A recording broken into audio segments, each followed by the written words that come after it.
with the fact that there's another good tool that one can use for a hypersensitivity response to pollutant overload, and that's serial dilution titration or provocation neutralization. This is a technique that's been developed and used for about 50 years in the United States, and it's a great tool that one can use when one has a hypersensitivity patient, and if you can neutralize the patient down, you can create homeostasis, and they can function well. Jean didn't mention, she left for me, that many of the chemically sensitive patients are very sensitive to oral and intravenous nutrients, and in these you many times can neutralize these patients, and they do very well. Now, the one thing that I think we haven't emphasized is that with excess body load and nutrient deficiency, you really have about 3 responses. And one, of course, is the hypersensitivity reaction. The second is chronic degenerative reaction. And third is usually a combination of both the hypersensitivity and the chronic degeneration disease. When you lower the total body load, frequently the hypersensitivity will go away, but in a large subset of patients, it won't go away unless you neutralize them. And so this technique, to me, is essential in most of our patients that need this. And of course, you can have sensitivity to the biological inhalants like molds and pollens and terpenes and substances like that, or to foods, or to the chemicals, and or all of those for that homeostatic response. Here's a normal response curve for a pollutant that goes in the body. However, many of them are very slow for recovery and may not recover, as the professor said, for hours to days to weeks. And if you can neutralize these, well, then you might have problems. The other one is with the inflammation, you might even dip below the line and go into the degenerative problem. So this final one is just sort of a resonating deterioration where the patient becomes more and more sensitive. And we've seen patients who are virtually sensitive to almost anything in their environment. They're very difficult to treat because of this phenomena. On the other hand, with a chronic degenerative disease, you get this periodic homeostatic disturbance with metabolic deterioration. Enzyme deficiency has been talked about a lot. And then the weight of the total load causes most of the problems, whether it's a genetic, epigenetic trigger, or a nutritional type deficiency phenomena. And these are diseases like diabetes and spondylothosis and valvular disease, vascular disease of the heart, scleroderma, arteriosclerosis. This is sort of this episodic deterioration that one has. In the long run, they both get a deterioration, and that's where we get the combination. We have a lot of orthopedic patients who have degenerative disc disease, which is due to environmental overload, and many of those are hypersensitive. And so one has to be careful when you're putting implants in these people for artificial discs and different artificial metal substances, because these patients will become sensitive to those. And so myofascial hypersensitive degenerative joint disease may also be one of the problems. Now, Wrinkle and Hansel, I'm sorry, that's an error here, first started this technique in the 1940s when Hansel developed a serial dilution titration, and then a guy by the name of Carlton Lee started food neutralization, and he found that if you ate a food, say you ate beef and you got a reaction, you can neutralize that reaction if you found the right dose. And once you got the right dose, the patient would clear. And after a while, the patient would become non-sensitive to this substance if you treated it with injections every 4 days. Then Randolph found in the chemicals the same thing.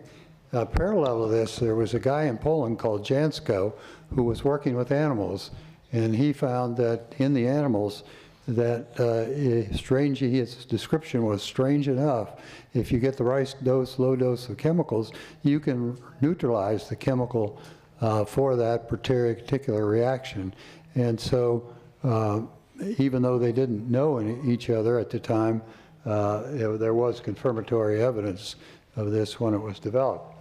Now, some of the criteria we use is that the antigens must be preservative-free. And so we make our own antigens that way. No glycerin, no glycerin, no phenol, no alcohol as the different preservatives. You just need to freeze the extracts, and they work very well. You can do injection and sublingual testing. However, the sublingual are not very accurate, and although it can be good for treatment in children particularly, you can use this technique to your advantage. This just shows an individual with our technician with the antigens and how they inject it in the arm. And this would show the serial dilutions, 1 to 5 dilutions. Concentrates are usually a 1 to 10 or 1 to 20 dilution. And one can see that you might have a different dilution until you got the neutralizing dose. Some of the severe patients, neutralizing dose will go actually below Avogadro's number. However, that's not usually true. And this is the way you can do the sublingual. Now, chemicals that can be tested, there are only 80,000 chemicals out there. Therefore, you have to select some of the most common ones.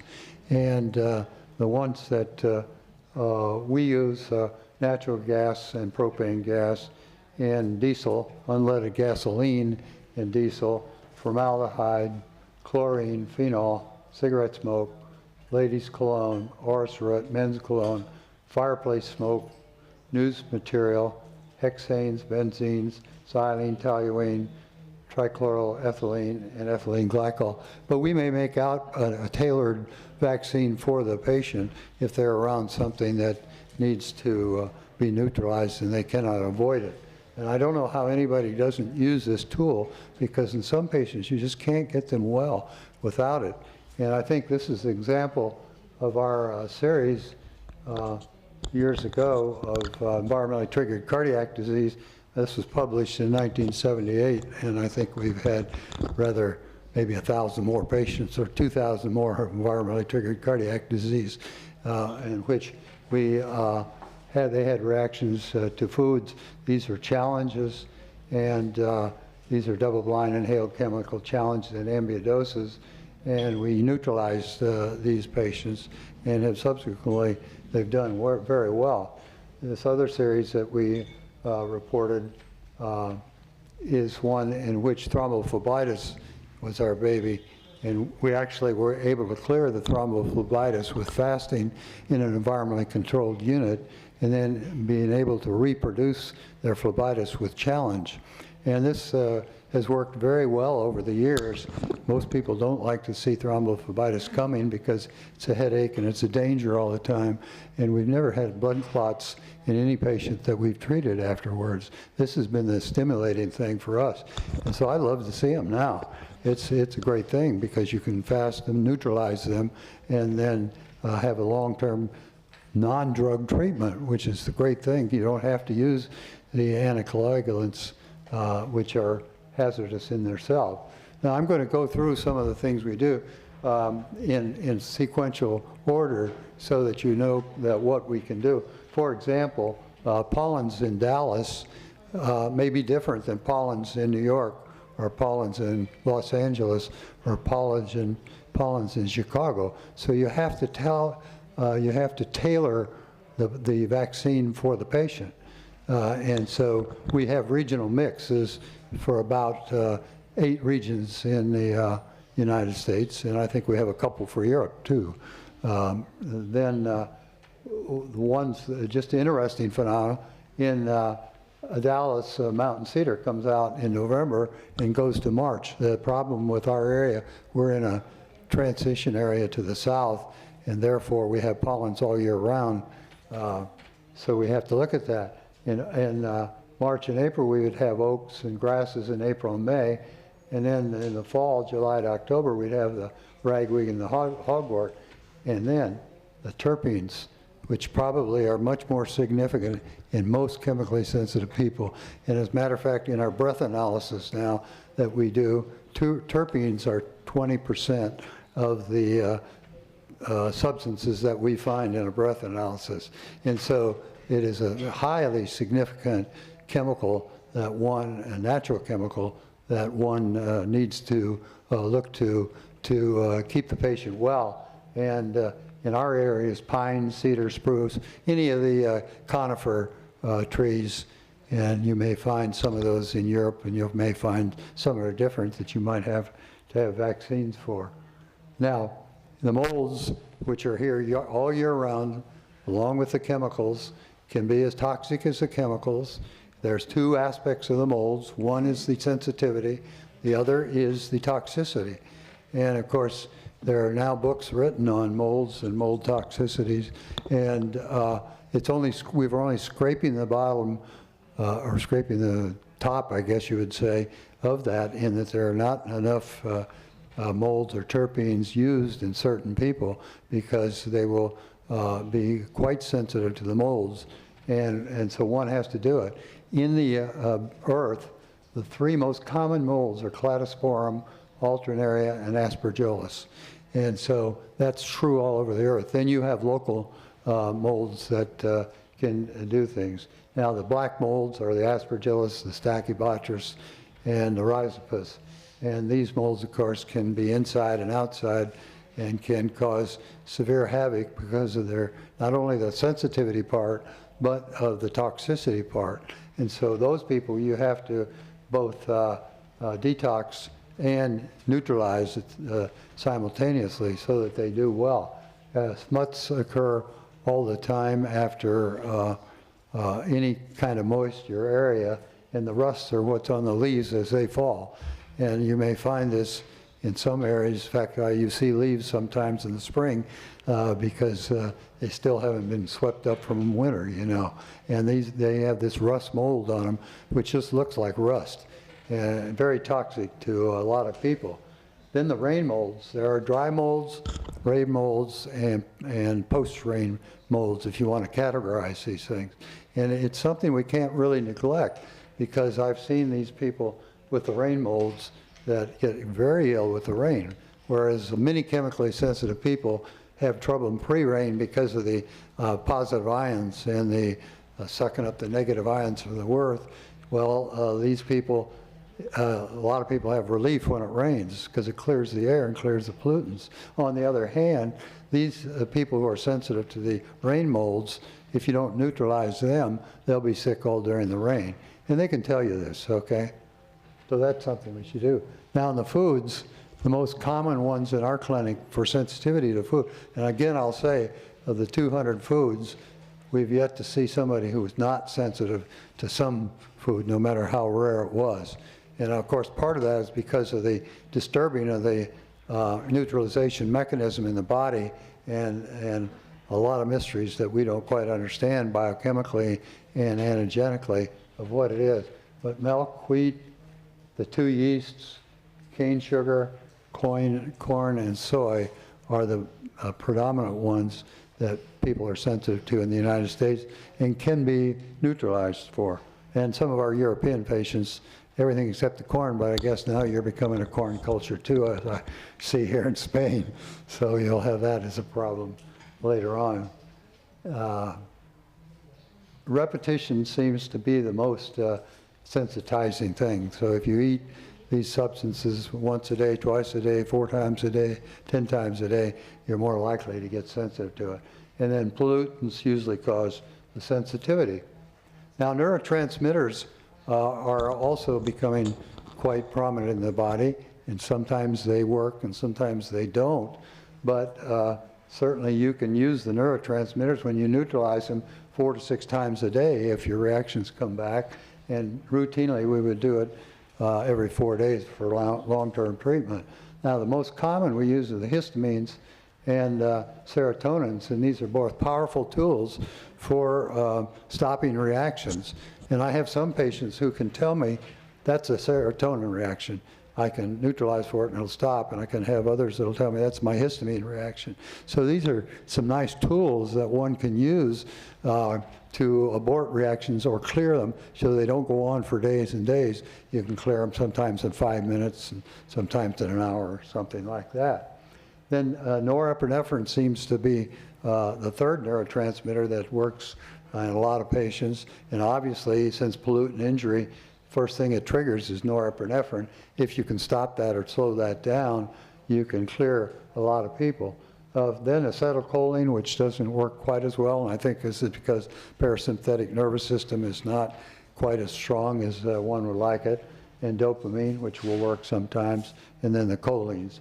And you could do any other neurotransmitters you want if you want to make them and get your hands on them. These are the ones that seem to be most efficacious. Now, what are the other big problems in the body? Well, metals. We all have to have metals and minerals to function. And many people get sensitive to these metals. And of course, the American population is becoming bionic, and I think that the European probably not far behind. But it's not uncommon for us to see now somebody come in with teeth fillings, artificial fillings for the metals. They'll have a artificial knee. They'll have a hip replacement.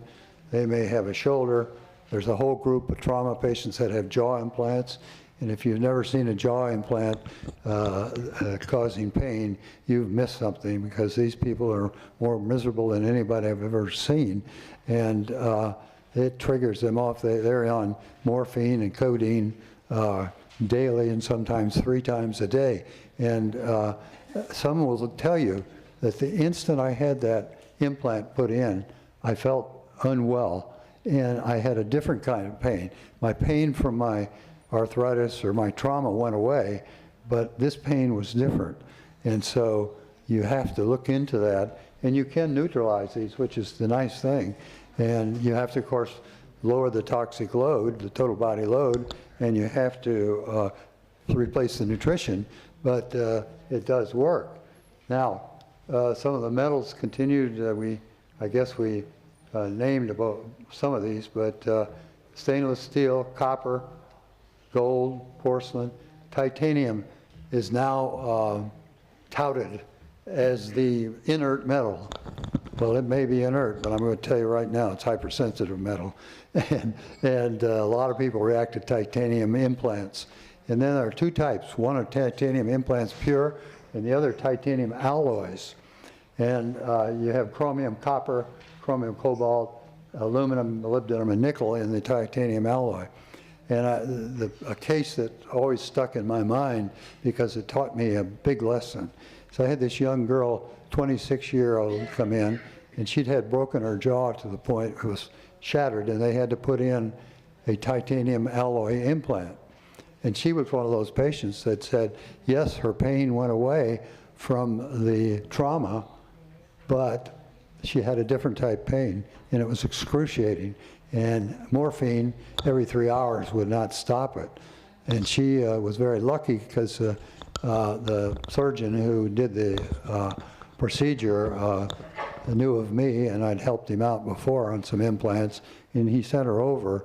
And what we found was she was safe on titanium, safe on chrome cobalt, safe on aluminum, safe on nickel, the one that everybody talks about, sensitization. And her implant was made up of 4% molybdenum, 4%.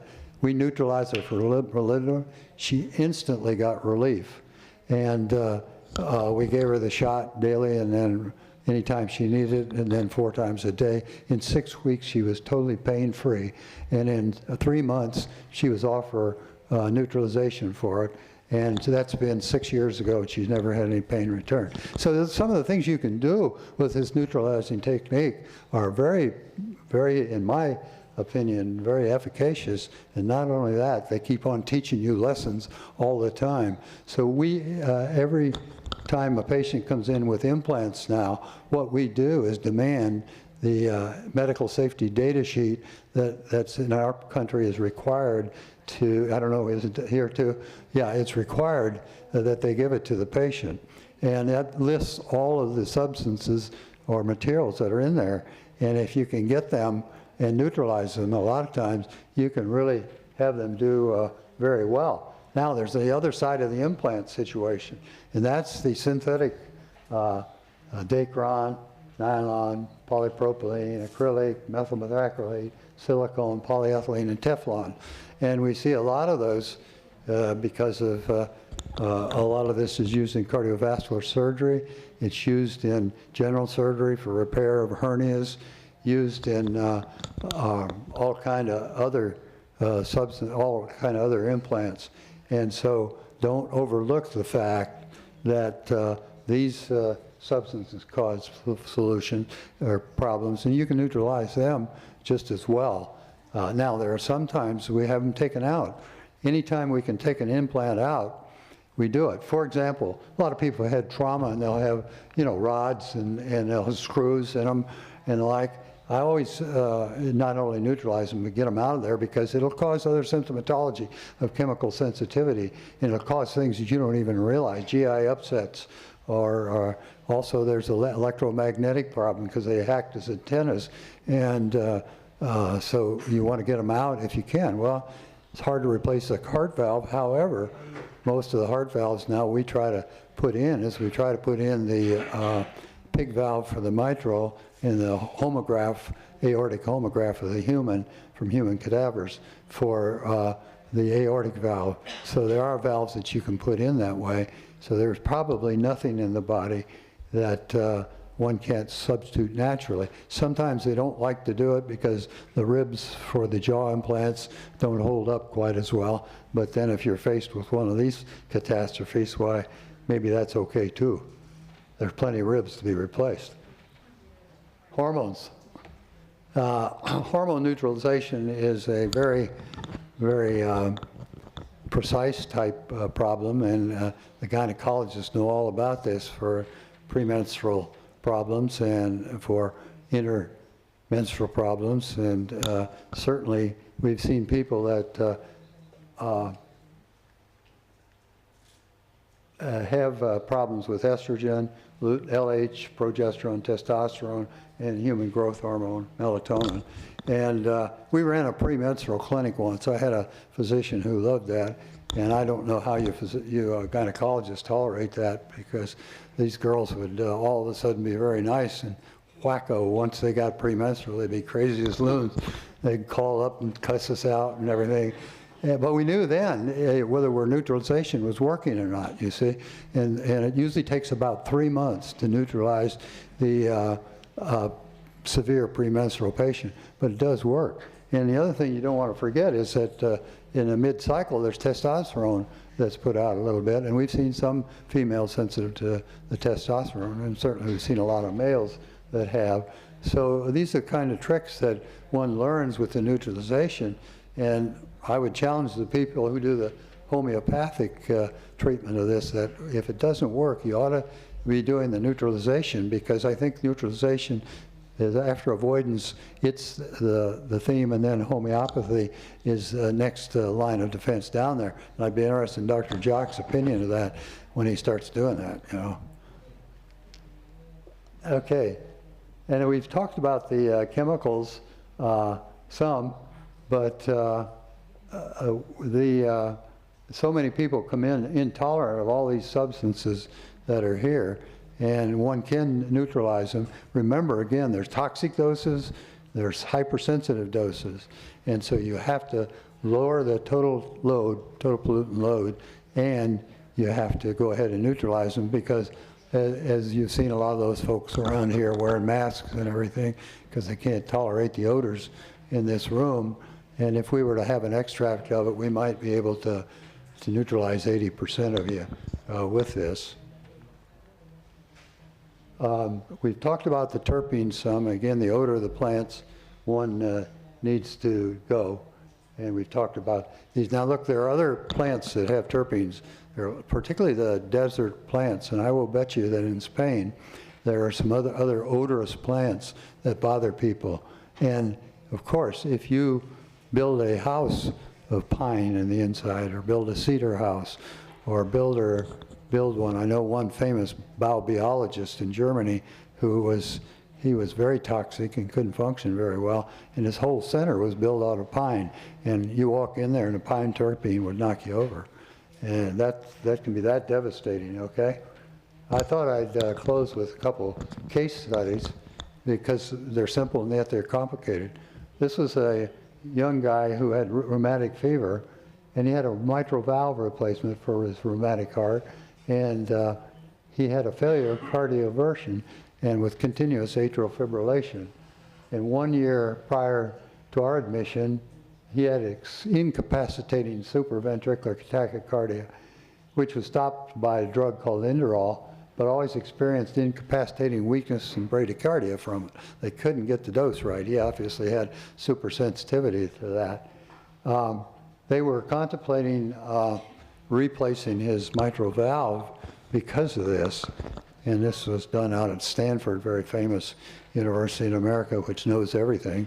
And he thought, well, I think I'm going to go to Dallas first and give this a try. He'd heard about this, and he'd had a pacemaker put in. And so we put him in the ECU and fasted him and neutralized him, and you couldn't believe it. Cheese and yeast gave him supraventricular tachycardia in his atrial fib. He had, and this only occurred in the fall during the ragweed season. And so we neutralized him for them. And he only had 5 episodes of cheese and yeast overeating. He liked pizza. And at that time, so he got his episodes of supraventricular tach. That was the first year after treatment.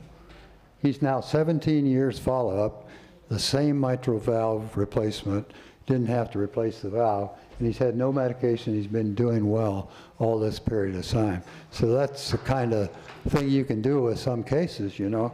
And so I'd appeal to you to look at this and use this as part of your armamentarium. Now I'm going to show you a disaster of a guy who wouldn't listen. And this was a 37-year-old guy, and he had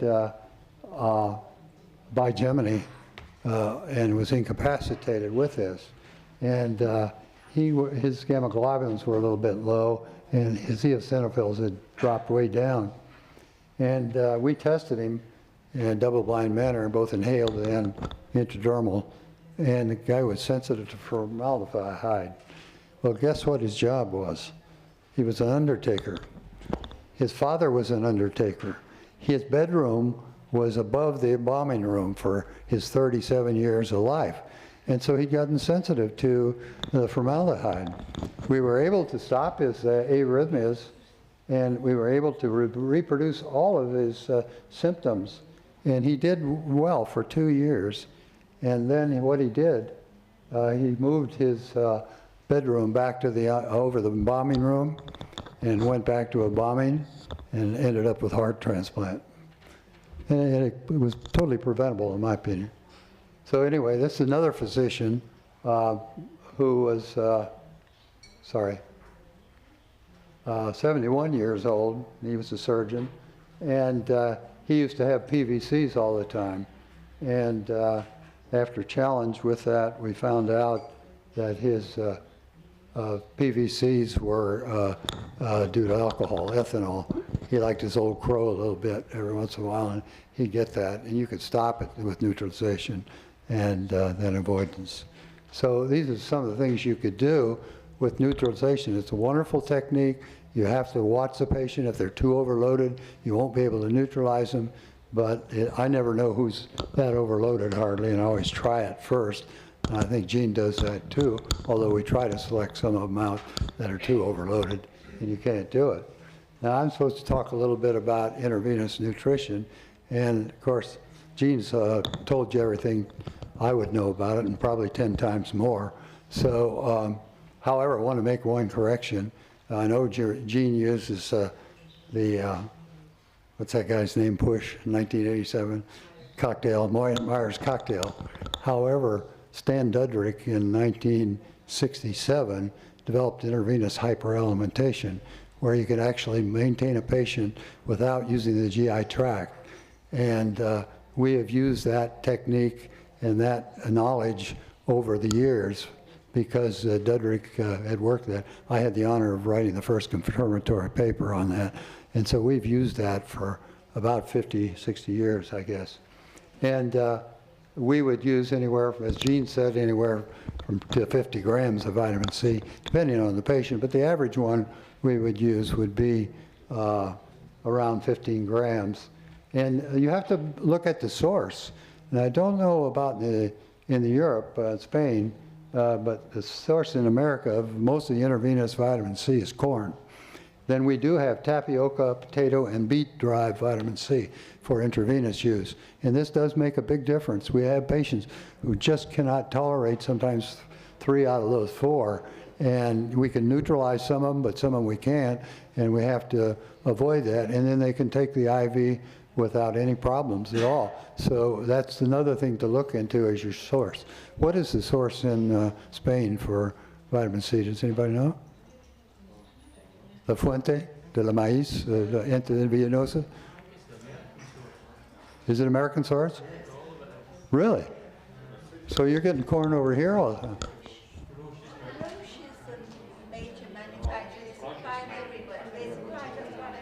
Todo el mundo, huh? Well, Europeans may not be as sensitive to corn because you don't eat as much corn as we do. But it's not possible because the vitamin C, the roche is with methacrylato. It's what? Methacrylato and Oh, parabenes. so it's got preservative. Yes. Oh, no good. Okay. Well, you should demand that as preservative-free because most of the intravenous in every hospital in America is preservative-free. And that's just routine. Okay. Well, anyway, the other thing is the multi-Bs usually are made out of yeast. And so you, if people are yeast sensitive, you may have to neutralize them for the yeast.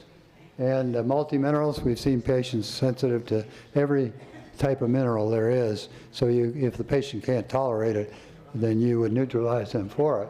Same with glutathione and taurine. We might use a little higher dose of glutathione, up to 1 to 2 grams in some people, and taurine, 1 gram.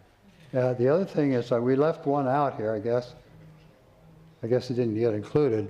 And we are very insistent on using glass bottles for the IVs, because if you don't use the glass bottles, you're going to get a whole bunch of phthalates and other toxic chemicals. And I know that in the average American hospital, the IV bags are their big bags. They were made for trauma, and they put out phthalates and a bunch of other toxic chemicals. So you want to use the glass bottles for the IV. So in summary, titration, provocation, neutralization is great for treating hypersensitivity stage of pollutant injury. Thank you very much.